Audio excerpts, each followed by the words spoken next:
ઓમ શ્રી ગણેશાય નમઃ. જય શ્રી કૃષ્ણ મિત્રો. આજે આપણે શનિદેવ અને માતા લક્ષ્મીની વાર્તા સાંભળીશું. ખૂબ જ સરસ મજાની વાર્તા છે મિત્રો, અંત સુધી સાંભળજો. વિડીયો સારો લાગે તો લાઈક અને શેર જરૂર કરજો. શનિદેવે બતાવ્યું કે કયા લોકોને હું કંગાળ કરું છું અને કયા લોકોને હું ધનવાન બનાવું છું. આજની આ વાર્તા ખૂબ જ સમજવા જેવી જ્ઞાનવર્ધક વાર્તા છે મિત્રો. આ વિડીયોને પૂરો સાંભળજો, વિનંતી છે તમને. કહેવાય છે કે સ્વર્ગલોકમાં એકવાર મા લક્ષ્મી અને શનિદેવમાં બહેસ થઈ, દલીલ થવા લાગી. લક્ષ્મીજી કહે હું મોટી છું, શનિદેવ કહે હું શ્રેષ્ઠ છું. બંને વચ્ચે જ્યારે નિર્ણય ન થયો કે બંનેમાંથી શ્રેષ્ઠ કોણ છે, એટલે તેમણે ધરતી પર જઈને કોઈ ઈમાનદાર રાજા પાસે જઈને નિર્ણય લેવાનું નક્કી કર્યું. એ દિવસોમાં ધરતી ઉપર પ્રયાગરાજમાં શ્રીવત્સ નામના એક રાજા રાજ્ય કરતા હતા. એ તેમના ન્યાય માટે બહુ પ્રસિદ્ધ હતા. દૂર દૂર સુધી લોકો એમને પ્રશંસા કરતા હતા. શનિદેવ અને માતા લક્ષ્મી શ્રીવત્સ રાજા પાસે ગયા અને તેમના વચ્ચે જે ઝઘડો થઈ રહ્યો હતો, શ્રેષ્ઠ કોણ છે એ વાત કહી કે અમારા બંનેમાં એ સાબિત નથી થઈ રહ્યું કે શ્રેષ્ઠ કોણ છે. કૃપા કરી તમે અમારો નિર્ણય કરો. શનિદેવ અને માતા લક્ષ્મીની વાત સાંભળી રાજા શ્રીવત્સ બહુ મોટા ધર્મ સંકટમાં ફસાઈ ગયા કે આ બંનેમાંથી કોણ શ્રેષ્ઠ છે. કેમ કહું? જો શનિદેવને શ્રેષ્ઠ કહીશ તો મા લક્ષ્મી રિસાઈ જશે અને લક્ષ્મીજી જો નારાજ થઈ ગયા તો મારા રાજ્યનું ધન વૈભવ સંપત્તિ નષ્ટ થઈ જશે. જો શનિદેવને નારાજ કરી દીધા તો એ એમના ક્રોપથી બધું નષ્ટ ભ્રષ્ટ કરી નાખશે. રાજા જ્યારે કોઈ નિર્ણય પર પહોંચ્યા નહીં તો શનિદેવ અને મા લક્ષ્મી રાજાને 1 મહિનાનો સમય આપીને ચાલ્યા ગયા અને કહ્યું કે અમે 1 મહિના પછી આવીશું, ત્યાં સુધી તમે બરાબર વિચાર કરી લો. મિત્રો, એમના ગયા પછી તો રાજાની ઊંઘ હરામ થઈ ગઈ. એ દરેક ક્ષણે એ જ વાતનો વિચાર કરતા હતા કે 1 મહિના પછી જ્યારે શનિદેવ અને માતા લક્ષ્મી આવશે તો એ કોને શ્રેષ્ઠ કહેશે? શું નિર્ણય લઈશું? રાજા સામે પરિસ્થિતિ બહુ જ વિકટ હતી કે એકને મોટો કહીશ તો બીજાને ખોટું લાગશે અને બીજાને ખોટો કહીશ તો પહેલાને ખોટું લાગશે. આમ થવાથી એમના પર રાજ્ય પર બહુ સંકટ આવશે. રાજાને એક રાણી હતી, ચિત્રાંગના નામની. એ પતિવ્રતા એની રાણી હતી. પતિને અત્યંત ચિંતામાં જોઈને રાણી ચિત્રાંગનાએ પૂછ્યું, અરે સ્વામી મહારાજ, તમે કઈ વાતને લઈને ચિંતામાં છો? કૃપા કરી તમારું દુઃખ મને કહો. રાજાએ એની પત્ની રાણીને બધી વાત કરી, લક્ષ્મીજી અને શનિદેવની. રાણીએ રાજાને એક સુઝાવ આપ્યો કે જુઓ, તમે તમારા મુખેથી કોઈને પણ નાનો કે મોટો કહેશો નહીં. બંને પોતપોતાની જગ્યાએ શ્રેષ્ઠ છે. એમના નાના મોટાનો નિર્ણય તેમના પોતાના ઉપર જ છોડી દો. તમે એક કામ કરો, એક સોનાનું અને એક ચાંદીનું સિંહાસન બનાવો. બંનેનું સિંહાસન તમારી ડાબી અને જમણી બાજુ મુકાવી દેજો. સોનાનું સિંહાસન તમે તમારા જમણી બાજુ લગાવજો અને ચાંદીનું સિંહાસન તમારી ડાબી બાજુ લગાવજો.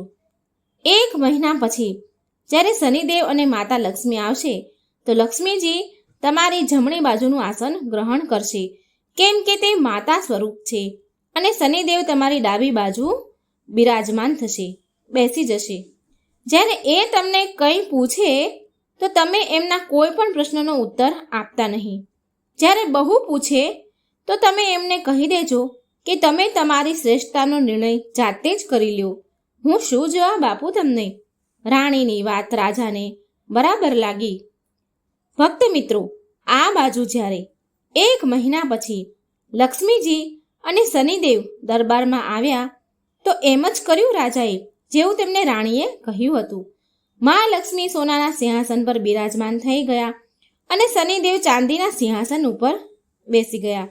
પછી જ્યારે તેમણે રાજા પાસે એમના શ્રેષ્ઠતાનો થવાનો નિર્ણય માંગ્યો તો રાજાએ કહ્યું કે તમે બંનેએ જાતે જ નાના અને મોટા થવાનો નિર્ણય કરી લીધો છે. આમાં હું શું કરી શકું છું? ભક્ત મિત્રો, આ સાંભળી ભગવાન શનિદેવ નારાજ થઈને ત્યાંથી ચાલ્યા ગયા. માતા લક્ષ્મીએ કહ્યું કે પુત્ર, શનિદેવ તમારાથી નારાજ થઈ ગયા છે અને તેમના કોપના કારણે તમારા ઉપર બહુ મોટું સંકટ આવી શકે છે. પરંતુ તમે ચિંતા ન કરો, હું તમારી સાથે છું. શનિદેવે રાજા ઉપર એવો કોપ વરસાવ્યો કે એમના રાજ્યમાં ભયંકર કાળ પડ્યો. લોકો ભૂખ્યા મરવા લાગ્યા. નર, નારી, જીવજંતુ બધા જ તેમના રાજ્યને છોડીને બીજા રાજ્યમાં જવા લાગ્યા. રાજાથી એના રાજ્યની આવી દશા જોવાતી ન હતી. 1 વર્ષ પછી રાજાએ પણ તેના રાજ્યને છોડવાનો નિર્ણય કર્યો. હવે એ તેમની પત્ની ચિત્રાંગનાને સાથે લઈને ઘરેથી નીકળી ગયા. એક પોટલીમાં તેમણે હીરા મોતી ઘરેણાં બધા ભરી લીધા. વિચાર્યું કે જ્યાં પણ રહીશું ત્યાં તકલીફ આવશે તો આ કામ લાગશે. આને વેચીને આપણું ગુજરાન ચલાવીશું. રાજા રાણી ઘરેથી હજી નીકળ્યા જ હતા કે એ જ સમયે ભયંકર વાવાઝોડું તોફાન આવ્યું. ચારેય બાજુ અંધકાર છવાઈ ગયો. એ અંધારાના કારણે રસ્તો ભટકી ગયા. સમજમાં ન આવતું હતું કે ક્યાં જવું. ત્યારે માતા લક્ષ્મીએ નાની એવી કન્યાનું રૂપ લીધું અને આવ્યા અને ફાનસના પ્રકાશથી તેમને એક નદીના કિનારે છોડી દીધા. પછી મા લક્ષ્મી ત્યાંથી ચાલ્યા ગયા. હવે રાજા રાણીની આગળ એ સમસ્યા હતી કે નદીને પેલે પાર કેવી રીતે જવું. હજી આમ વિચાર કરી જ રહ્યા હતા કે શનિદેવ એક નાવિકનું રૂપ લઈને નાવ લઈને ત્યાં પહોંચી ગયા. રાજા રાણી જ્યાં ઊભા હતા. રાજાએ નાવિકને નદીને પેલે પાર લઈ જવા માટે આગ્રહ કર્યો. નાવિક બોલે છે, હું તમને પેલે પાર પહોંચાડી તો દઈશ, પણ મારી નાવડી બહુ નબળી છે. આમાં એક વારમાં એક જ વ્યક્તિ એક જ સવારી બેસી શકે છે. રાજા બોલ્યા, ઠીક છે, ચાલો એક એક કરીને અમને પેલે પાર ઉતારી દો. નાવિક બનેલ શનિદેવ રાણીને પેલે પાર પહેલા પહોંચાડી દીધા. બીજી વાર રાજાને લઈ ગયા અને ત્રીજી વાર એ નાવિકે રાજાના ધનનું પોટલું રાખી લીધું. પણ એ નાવિક તો સ્વયં શનિદેવ હતા, માટે એ ધનનું પોટલું લઈ અને નદીની વચ્ચોવચ્ચ જ ગાયબ થઈ ગયા. હવે તો રાજા રાણી પાસે જે ધન હતું એ પણ ન રહ્યું. હવે તો ખાવાનું શું, ભોજનનું સંકટ ઊભું થઈ ગયું. જે ધન હતું એ તો ચાલ્યું ગયું. ખરું સંકટ આવ્યું. પણ રાજા ઘણા ધીરજવાળા હતા. ભગવાનની ઈચ્છા સમજીને એ ત્યાંથી આગળ ચાલતા એક ગામમાં પહોંચી ગયા. ત્યાંના ગામના લોકો જંગલમાંથી લાકડા કાપીને વહેંચતા હતા. રાજા પણ તેમની રાણી સાથે એ જ ગામમાં રહેવા લાગ્યા અને લાકડા વેચીને તેમનું ગુજરાન ચલાવવા લાગ્યા. લક્ષ્મીજીની કૃપાથી એમને ચંદનનો બગીચો મળી ગયો. રાજાએ ચંદનના લાકડા વેચીને ઘણા પૈસા કમાવી લીધા. હવે તો રાજા રાણીનું જીવન સુખપૂર્વક વીતવા લાગ્યું. રાજા અને રાણીની શાંતિ, સુખ, ચેન જોઈને શનિદેવે એક બીજી ચાલ રમી. એક વ્યાપારી હતો જે એ ગામમાંથી ચંદનના લાકડા ભરીને બીજા રાજ્યમાં લઈ જતો હતો. આજે એમનો જહાજ એ નદીના કિનારે ફસાઈ ગયો હતો. વ્યાપારી જહાજ ચલાવવાની ઘણી કોશિશ કરી રહ્યા છે, પણ જહાજ તસથી મસ નથી થઈ રહ્યું. વ્યાપારીને કંઈ સમજાતું ન હતું કે શું કરવું. ત્યારે શનિદેવ એક બ્રાહ્મણનું રૂપ લઈને એ વ્યાપારી પાસે આવ્યા અને બોલ્યા, વેપારી, તારું આ જહાજ ચાલુ થઈ જશે જો કોઈ પતિવ્રતા સ્ત્રી તારા જહાજને હાથ લગાડી દેશે તો. ત્યારે એવું જ બન્યું. ત્યારે વેપારીએ એવું જ કર્યું. પૂરા ગામની સ્ત્રીને બોલાવી બધીએ જહાજને હાથ અડાડ્યો. જહાજ છતાં પણ હલ્યું નહીં. કોઈએ બતાવ્યું કે ગામમાં હજી એક સ્ત્રી બાકી રહી ગઈ છે, જે હજી સુધી અહીં આવી નથી. વેપારી પોતે રાજાના ઘરે ગયો એ સ્ત્રીને બોલાવવા માટે. એ સ્ત્રી બીજી કોઈ નહીં પણ રાણી ચિત્રાંગના હતી. વેપારી જ્યારે રાણીને નિમંત્રણ આપે છે તો રાણીએ ત્યાં જવા માટે ના કહી દીધી અને કહ્યું કે આ સમયે મારા પતિ જંગલમાં લાકડા કાપી રહ્યા છે, હું તમારા જહાજ પાસે નહીં જઈ શકું. વેપારી સમજી ગયો કે આ જ સ્ત્રી પતિવ્રતા છે અને આ સ્ત્રી જ એના જહાજને નીકાળી શકશે. પાછો એ સાંજના સમયે એના ઘરે ગયો, રાજાના ઘરે, કે એ સમયે રાજા શ્રી વત્સ એમના ઘરે જ હતા, માટે તેમણે આ નિમંત્રણ સ્વીકાર કરી લીધું. જ્યારે રાજા અને રાણીને કહ્યું કે એ જહાજને હાથ અડાડી દે જેનાથી જહાજ નીકળી જાય, તો રાણીએ એના પતિના કહેવાથી જહાજ પાસે ગયા અને જહાજને હાથ અડાડ્યો. જહાજને અડ્યા અને જહાજ તો હલવા ચલવા લાગ્યું. આ જોઈ વેપારીના મનમાં પાપ જાગ્યું કે આ સ્ત્રીને હું મારી સાથે લઈ જાઉં. આ સ્ત્રી બહુ સુંદર પણ છે અને જો ક્યાંક કોઈ વાર મારું જહાજ ફસાઈ ગયું તો આના અડવાથી મારું જહાજ નીકળી જશે. આમ વિચારી વેપારીએ રાણી ચિત્રાંગનાને જહાજમાં તેની સાથે ખેંચી લીધી અને જહાજ લઈને ચાલતો થઈ ગયો અને રાજા તો બૂમો પાડતો રહી ગયો. પરંતુ ત્યાં સુધી તો જહાજ ઘણો દૂર ચાલ્યું ગયું હતું. રાણી અત્યંત રૂપવતી હતી. એને જોઈ વેપારીના મનમાં પાપ આવી ગયું. એ તેની પત્ની બનાવવાનું વિચાર કરી રહ્યો હતો.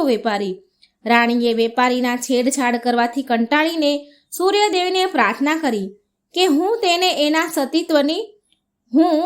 મારા સતીત્વની રક્ષા કરવા માંગુ છું અને મને સતીત્વની રક્ષા કરવા માટે મને કોઢ આપી દો. એ જ સમયે સૂર્યદેવની પ્રાર્થના સાંભળી અને એ જ ક્ષણે એ જ પળે રાણીના શરીરે કોઢ ફૂટી નીકળ્યો. એકદમથી રાણી કદરૂપી થઈ ગઈ. આવું કદરૂપું શરીર જોઈને વેપારી એની પાસે જતો તો ન હતો, પણ એ રાણીને હંમેશા તેની સાથે જ રાખતો હતો. આ બાજુ રાજા રડતા રડતા નિરાશ થઈને નદી કિનારેથી ચાલ્યા જાય છે. રાજા એમ વિચારીને ઊભા હતા ત્યાં કે ક્યાંક ફરી અહીં જહાજ નીકળે તો હું મારી રાણીને છોડાવી લઉં. અંતે તેને ઘણી શોધ કર્યા બાદ પણ જહાજ ત્યાં આવ્યું નહીં. કઈ જહાજના ખબર પડી નહીં. તો રાજા નદી કિનારે આશ્રમમાં સાધુઓ સાથે રહેવા લાગ્યા. હવે રાજા ત્યાં સાધુઓની સેવા કરતા હતા અને તેમની ગાયોને ચરાવતા હતા. ગાયનું જે ગોબર નીકળે એમાંથી છાણા બનાવતા હતા. લક્ષ્મીજીની કૃપાથી સોનાના એ છાણા બની જતા હતા. આ કારણે રાજા પાસે બહુ બધા સોનાના છાણા થઈ ગયા. એકવાર એ જ વેપારી જે રાજાની પત્નીને લઈ ગયો હતો એનો જહાજ એ નદી કિનારે આવ્યો. એટલે રાજાએ સોનાના છાણા બતાવીને વેપારીને કહ્યું, જો તમે મને તમારી સાથે લઈ જશો તો આ સોનાના છાણા બધા જ હું તમને આપી દઈશ. વેપારી રાજાને ઓળખી તો ગયો હતો, પણ સોનાના છાણાની લાલચમાં તેણે રાજાને પોતાની પાસે બેસાડી દીધો. છાણાને પણ જહાજમાં બધા જ ભરાવી દીધા સોનાના અને જહાજ ચાલતું કર્યું. થોડે દૂર ગયા બાદ વેપારીએ રાજાને નદીમાં ફેંકી દીધો. રાજાની ચીસોનો અવાજ સાંભળી રાણીએ એનો અવાજ સાંભળી લીધો એટલે એણે તરત જ એક તકિયો પાણીમાં ફેંકી દીધો.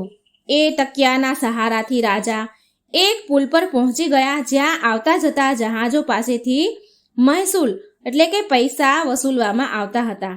રાજાને ત્યાંના લોકોએ નીકાળી લીધો. એ લોકોએ રાજાને પૂછ્યું કે એ કોણ છે અને ક્યાંથી આવ્યા છે?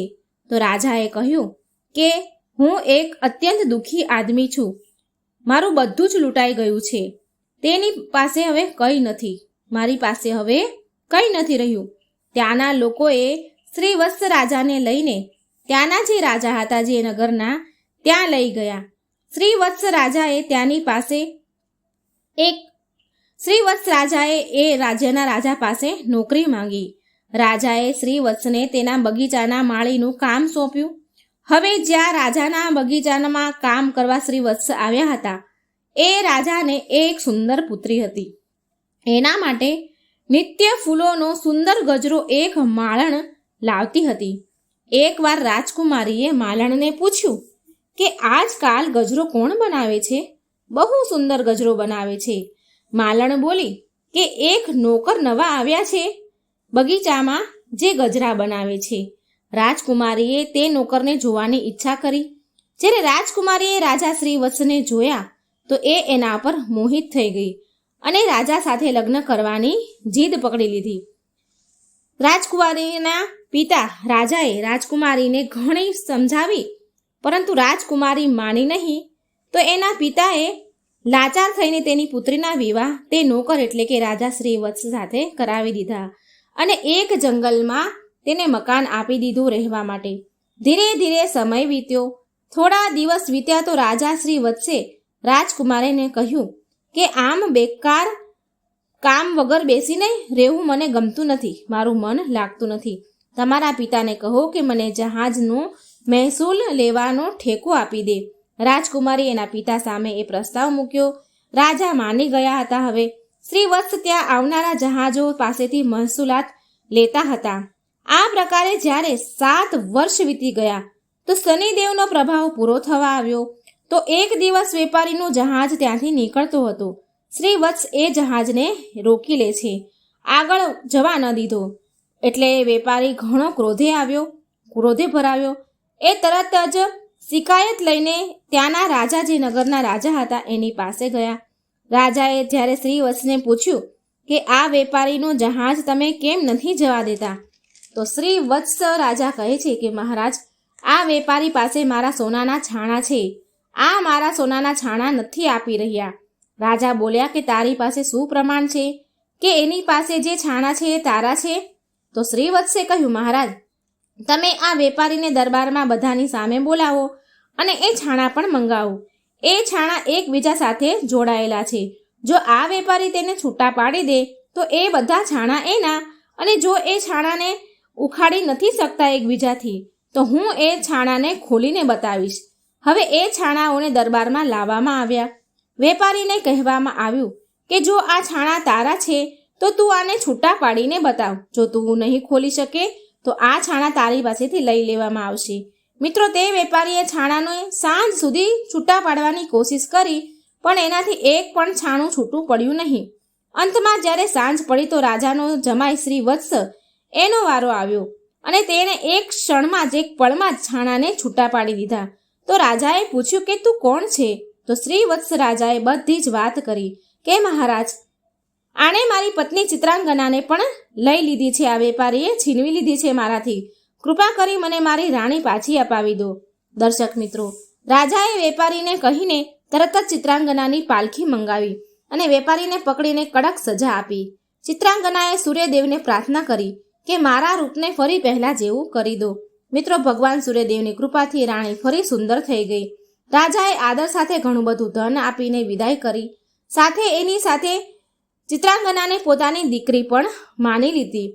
ધન દોલત આપીને રાજાને પ્રેમથી વિદાય કર્યા. રાજા ફરી એના રાજ્યમાં પાછા આવ્યા અને સિંહાસન ઉપર સવાર થઈ ગયા. એક દિવસ શનિદેવે પ્રગટ થઈને રાજા શ્રી વત્સને કહ્યું કે હે રાજન, મારી અને લક્ષ્મીજીની ચર્ચા તો એક બહાનું હતું. અમે તો તમારા સત્યની પરીક્ષા લઈ રહ્યા હતા. હવે હું તમને બતાવું છું કે કયા લોકોનો નાશ થાય છે, કયા લોકોનું હું નાશ કરું છું. તો નંબર 1 કે વિપત્તિમાં પણ જે તેનો ધર્મ અને સત્યનો ત્યાગ ન કરે એનો ક્યારેય નાશ નથી થતો, પણ દેવતા લોકો એની સહાયતા કરે છે. નંબર 2, ગરીબી આવવા છતાં પણ અન્યાયનો માર્ગ ન પકડવો, પાપનું ધન ન ખાય, તે દેવતાના સદા કૃપાને પાત્ર રહે છે. હું એનું ક્યારેય ખરાબ નથી કરતો અને લક્ષ્મીજીની કૃપા સદાય તેના પર બની રહે છે. નંબર 3, ધન સંપત્તિ પામી પણ જે અભિમાન ન કરે, વૃદ્ધ ગુરુજનોનું, દિનહીનોનું જે અપમાન ન કરે, તેનું ક્યારેય હું ખરાબ નથી કરતો, પણ તેની સહાયતા કરું છું. મારી કૃપાથી લોકો પળવારમાં ધનવાન બની જાય છે અને પળવારમાં કંગાળ બની જાય છે. જાઓ રાજા, મારું વરદાન છે કે તમારું રાજ્ય ફરી સંપન્ન થઈ જશે. ધન દોલતથી, ધન ધાન્યથી સંપન્ન થઈ જશે. દરિદ્રતા તારી પાસે ક્યારેય નહીં આવે. તારી પ્રજા ખુશહાલ થઈ જશે. રાજાને વરદાન આપીને શનિદેવ અને માતા લક્ષ્મી ત્યાંથી ચાલ્યા ગયા. તો મિત્રો, તમને સમજાઈ ગયું હશે કે શનિદેવની કૃપા કેવી રીતે થાય છે. મને આશા છે કે તમને આ વિડીયો જરૂર પસંદ આવ્યો હશે. શનિદેવની મૂર્તિની કથા. એકવાર એક નગરના રાજા હતા. તેણે રાજ્યમાં ઘોષણા કરાવી હતી કે દૂર દૂરથી જે કોઈ વેપારી બજારમાં માલ વેચવા આવે તો એનો માલ ન વેચાય તો રાજા એ વેપારીના માલને સ્વયં ખરીદી લેશે, આવી ઘોષણા કરાવી. આ ઘોષણા સાંભળી વેપારી ખુશ થઈ ગયા. જો કોઈ વેપારીનો માલ સાંજ સુધીમાં ન વેચાય તો રાજા તેને ઉચિત મૂલ્ય આપીને બધો જ સામાન ખરીદી લે. એક દિવસ એક લુહાર લોખંડની મૂર્તિ શનિદેવની મૂર્તિ બનાવીને લઈને આવ્યો. શનિદેવની મૂર્તિ ખરીદવા વાળું કોઈ ન આવ્યું સાંજ સુધીમાં. તો સાંજના સમયે રાજાના કર્મચારી આવ્યા અને એ મૂર્તિની રાજાની પાસે લઈને ગયા. રાજાએ એ મૂર્તિને આદર સાથે મહેલમાં રાખી. શનિદેવના ઘરમાં આવવાથી બધા જ દેવી દેવતા રાજાથી નારાજ થઈ ગયા.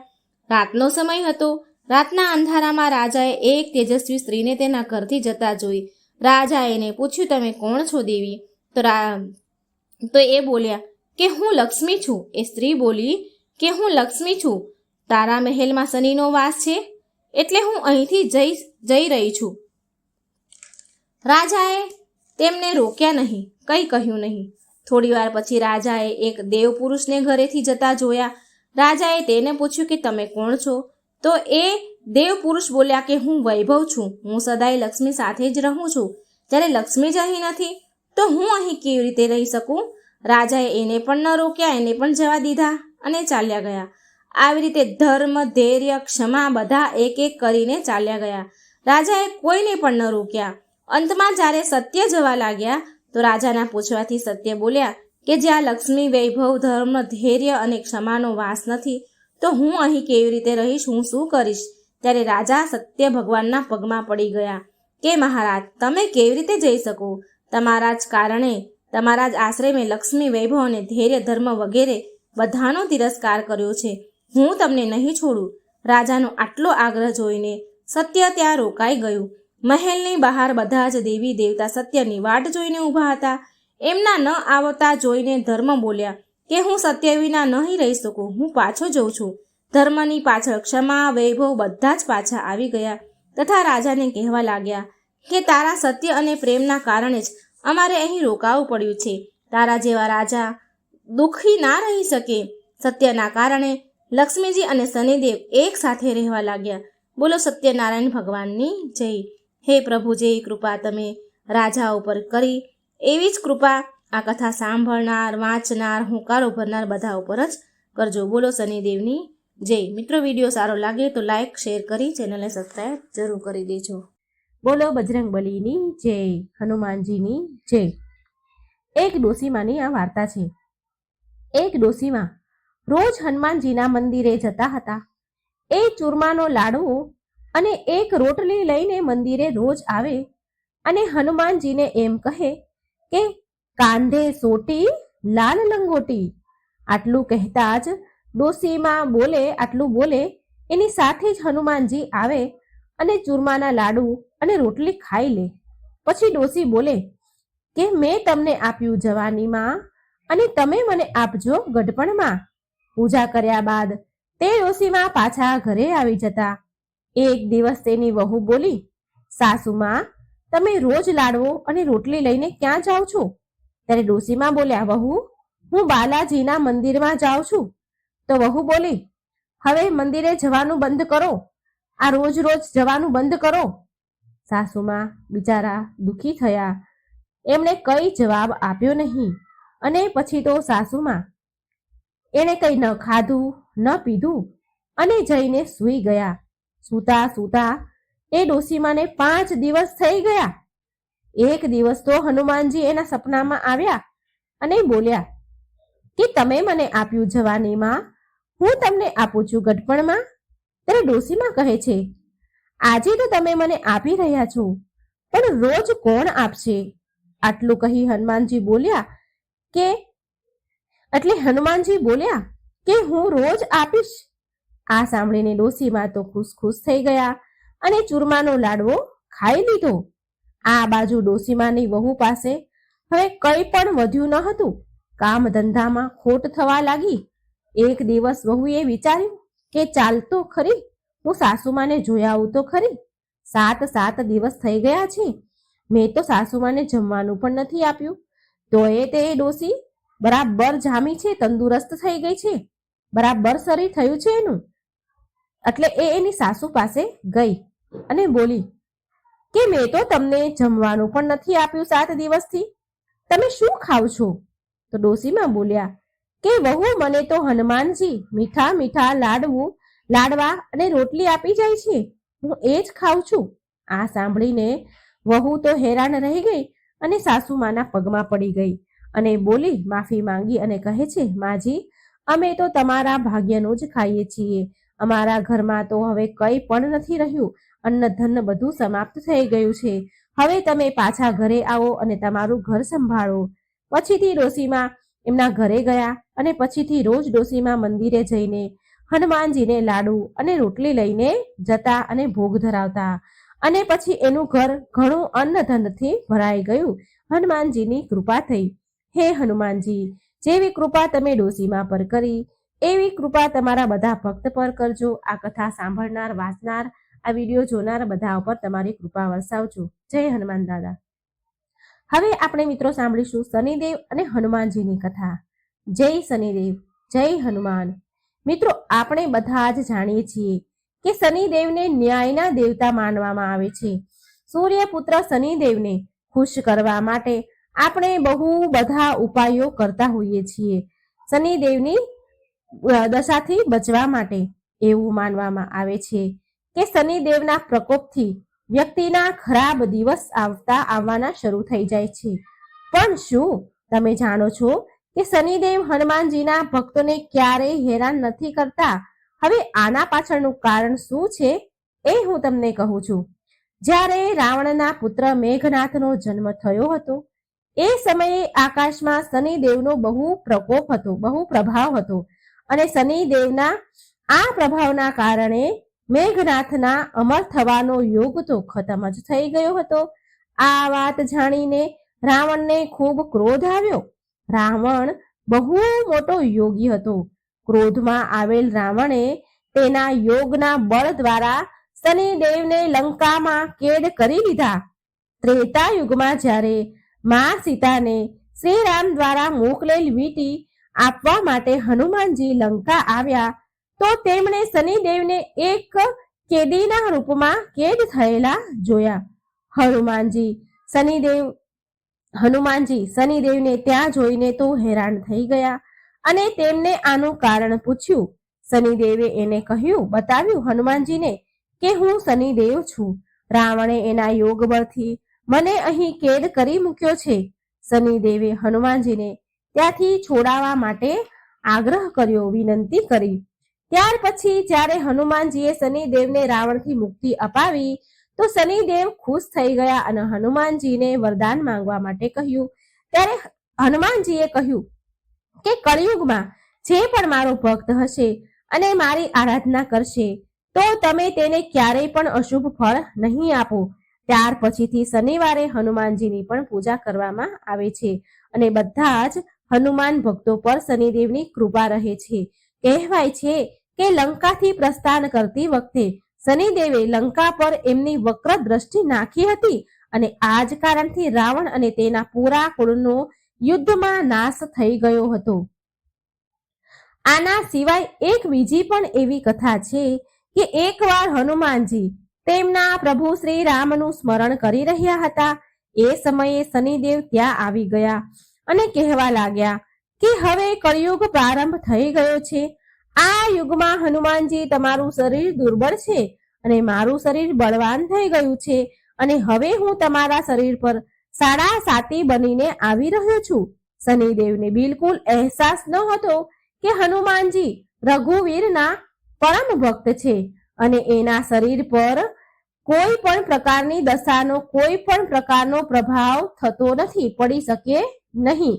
હનુમાનજીએ શનિદેવને કહ્યું કે તમે મને મારા પ્રભુ શ્રી રામનું સ્મરણ કરવા દો. મારા શરીર અને મારી આત્મા પર મારા પ્રભુ શ્રી રામ સિવાય બીજું કોઈ ન આવી શકે. મારા શરીર અને મારી આત્મા પર પ્રભુ શ્રી રામનો જ વાસ છે. પણ શનિદેવ તો માન્યા નહીં. તેમણે કહ્યું કે પૂરી સૃષ્ટિ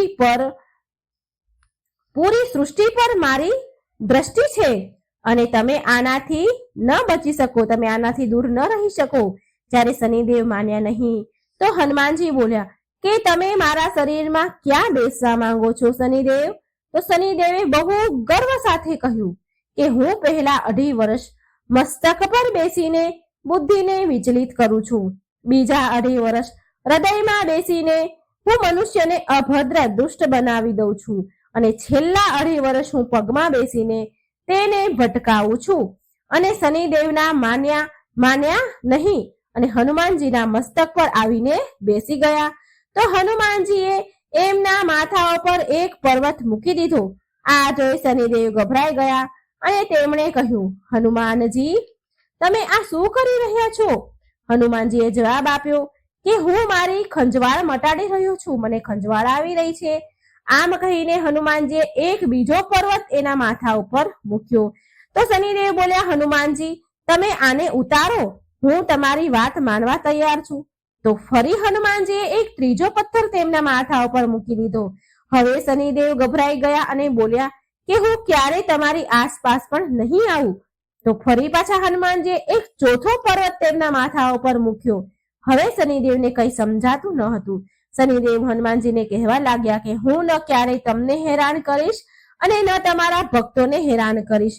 મિત્રો, આ જ કારણ છે કે હનુમાનજીના ભક્તોને શનિદેવ ક્યારેય હેરાન નથી કરતા. મિત્રો, જો તમે પણ હનુમાનજીની આરાધના કરો છો તો તમારે પણ શનિદેવથી ભયભીત થવાની જરૂર નથી. શનિદેવ એમની કૃપા તમારા પર હંમેશા રાખશે.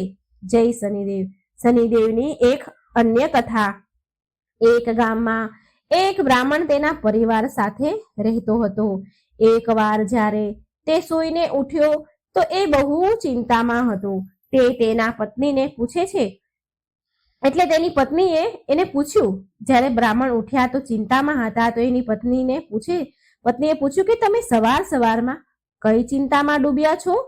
શું ચિંતા છે? તો બ્રાહ્મણ બોલ્યા કે આજકાલ મને સપનામાં રોજ એક વ્યક્તિ નીલા એટલે કે વાદળી કપડાં પહેરેલા દેખાય છે અને કહે છે કે હું તને લાગીશ. આ સાંભળી તેની પત્ની બોલી, અરે, આ તો શનિદેવ છે અને તમારા ઉપર શનિની દશા લાગવાની છે. હવે જ્યારે એ તમારા સપનામાં આવે ને તો તમે એમ કહેજો કે લાગી જાઓ, પણ સવા પહોરથી વધારે હા ન ભરતા, હા ન કહેતા. બીજા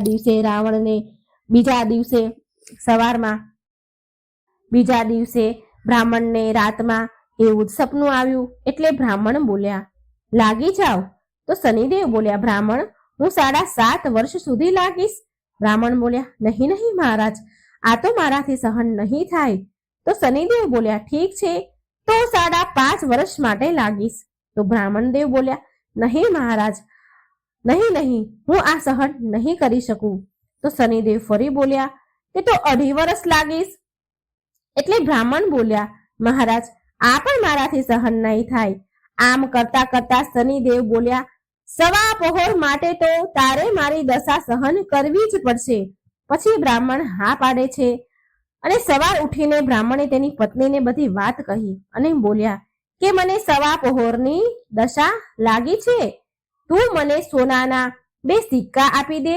હું જંગલમાં જઈશ, ત્યાં બેસી અને પૂજા પાઠ કરીશ અને સમય પૂરો થવા પર પાછો આવી જઈશ. તું ઘરે જ રહેજે. બાળકોને પણ બહાર ન જવા દેતી, કોઈની સાથે ઝઘડો પણ ન કરતી. આમ કહી બ્રાહ્મણ જંગલમાં ચાલ્યા ગયા. ત્યાં પૂજા પાઠ કરવા લાગ્યા. એક પહોર તો આમ વીતી ગયો. બ્રાહ્મણે વિચાર્યું કે એક પહોર તો વીતી ગયો, હવે થોડી જ વારમાં આ બીજો જે સમય બાકી છે એ રસ્તામાં જ કપાઈ જશે. આમ વિચારીને એ બ્રાહ્મણ ઘર તરફ આગળ વધ્યા. પરંતુ શનિની દશાથી કોણ બચી શક્યું છે? શનિદેવે રસ્તામાં તરબૂચનું ખેતર મૂકી દીધું.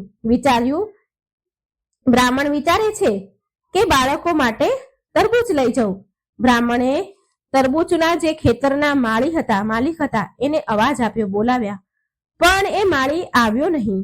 તો બ્રાહ્મણે એક સોનાનો સિક્કો ત્યાં મૂકી દીધો અને 2 તરબૂચ તોડી લીધા અને તેના થેલામાં મૂકીને આગળ વધ્યા. શનિદેવ રાજાના સૈનિકોના વેશમાં આવ્યા.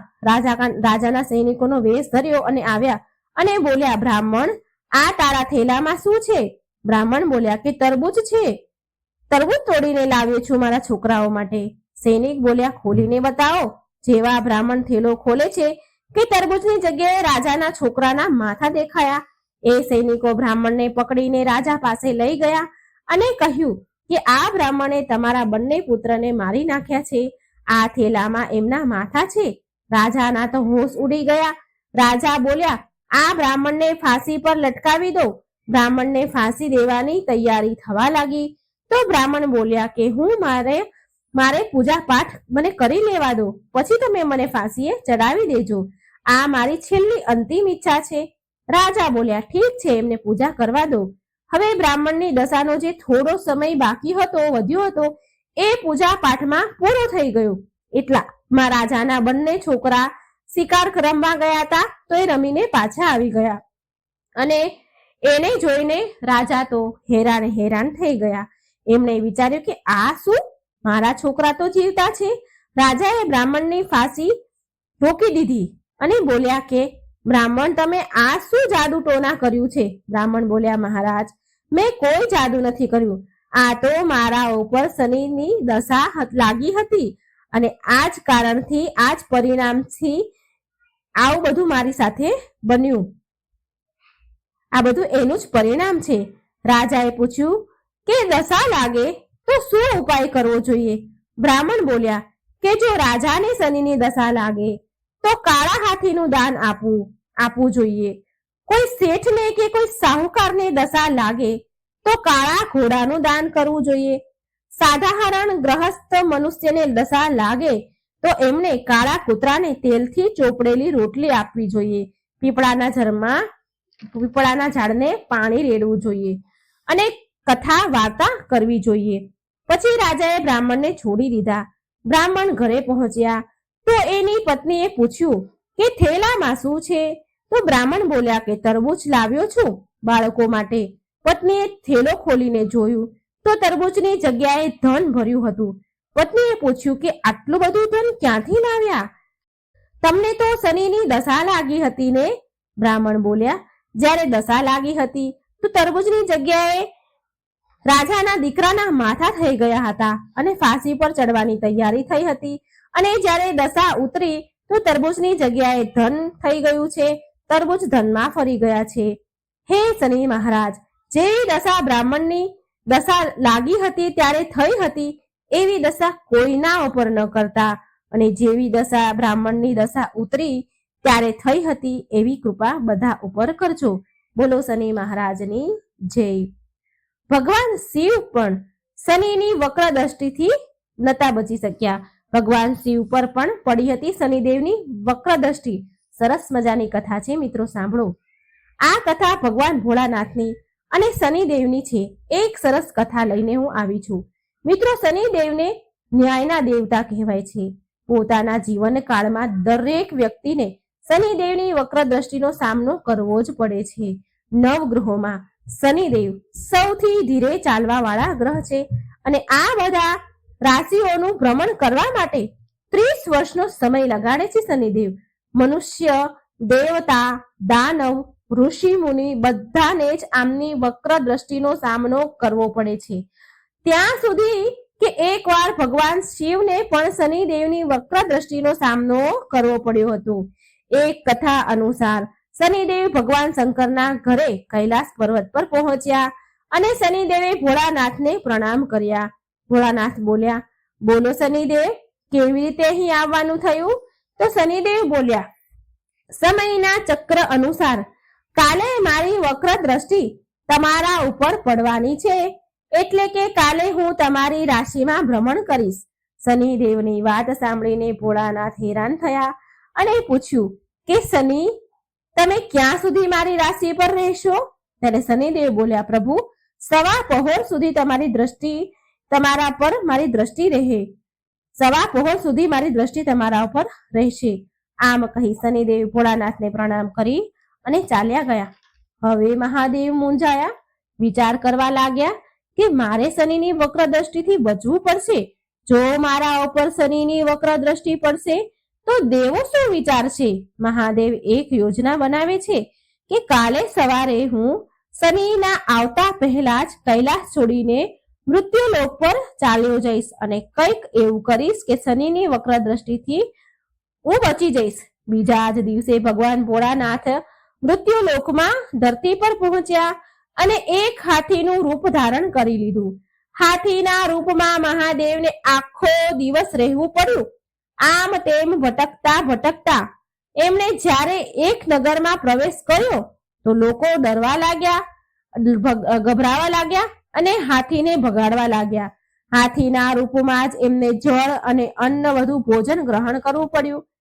દિવસ ઢળ્યો. મહાદેવ વિચારે છે કે ચાલો આજે તો દિવસ પૂરો થઈ ગયો, વીતી ગયો. હું શનિની વક્ર દ્રષ્ટિથી બચી ગયો છું. હવે તો કૈલાસ પર પાછો ચાલ્યો છું.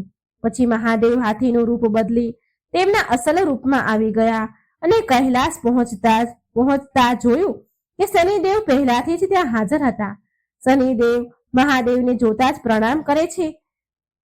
એમને જોઈને ભોળાનાથ હસ્યા અને બોલ્યા, જોયું શનિદેવ, હું તમારી વક્ર દ્રષ્ટિથી બચી ગયો ને? તમે તમારી વક્ર દ્રષ્ટિ મારા ઉપર ન નાખી શક્યા ને? મહાદેવની વાત સાંભળી શનિદેવ બોલ્યા કે હે પ્રભુ, મારી વક્ર દ્રષ્ટિથી ન દેવ બચી શક્યા છે, ના મનુષ્ય બચી શક્યા છે, ન દાનવ બચી શક્યા છે અને ના તમે પણ બચી શક્યા છો. મહાદેવ તો હેરાન થઈ ગયા સાંભળી અને બોલ્યા, કેવી રીતે શનિદેવ? તો શનિદેવ બોલ્યા, પ્રભુ, આ મારી વક્ર દ્રષ્ટિનો જ પ્રભાવ હતો કે તમે તમારું વાસ્તવિક સ્વરૂપ ત્યાગીને હાથીની યોનિમાં તમે ગયા. તમારે હાથીની યોનિમાં જવું પડ્યું, આમ તેમ ભટકવું પડ્યું. પશુ યોનિમાં જ તમારે અન્ન જળ ગ્રહણ કરવું પડ્યું. તમારું નિવાસ સ્થાન કૈલાસ છોડવું પડ્યું. મારી દ્રષ્ટિ જેવી તમારી ઉપર પડી એ જ પરથી તમને શનિ દશાના તમે પાત્ર બની ગયા હતા. આ સાંભળી મહાદેવ હસ્યા અને શનિદેવને ગળે લગાડ્યા અને બોલ્યા કે શનિદેવ, ખરેખર તમે મારા શિષ્ય કહેવાને યોગ્ય છો. સાથે એ વરદાન આપ્યું કે 9 ગ્રહોમાં તમારું સ્થાન શ્રેષ્ઠ હશે. જીવનમાં સારા કામ કરવા વાળા તમારાથી ભયભીત નહીં થાય અને જળમાં કમળ સમાન સુરક્ષિત રહેશે. આવી રીતે શનિદેવની દ્રષ્ટિનો સામનો બધાને જ કરવો પડે છે. પણ જે ધર્મના અનુકૂળ આચરણ કરે છે, દયા, સદભાવના, પ્રેમ અને સુવિચાર રાખે છે, એ બધા જ સુખ મેળવે છે. જે વ્યક્તિ શનિવારે પીપળાના ઝાડને પાણી અર્પણ કરે છે, કાળી વસ્તુનું દાન કરે છે, ગાયત્રી મંત્રના જાપ કરે છે, પશુ પક્ષીઓને અન્ન અને જળ આપે છે, કીડીઓને કીડિયારું પૂરે છે, લોટ નાખે છે અને શનિ ચાલીસા વાંચે છે અને શનિદેવની કથા સાંભળે છે, એના ઉપર શનિદેવની કૃપા સદાય માટે બની રહે છે. બોલો જય શનિદેવ, જય હનુમાનજી.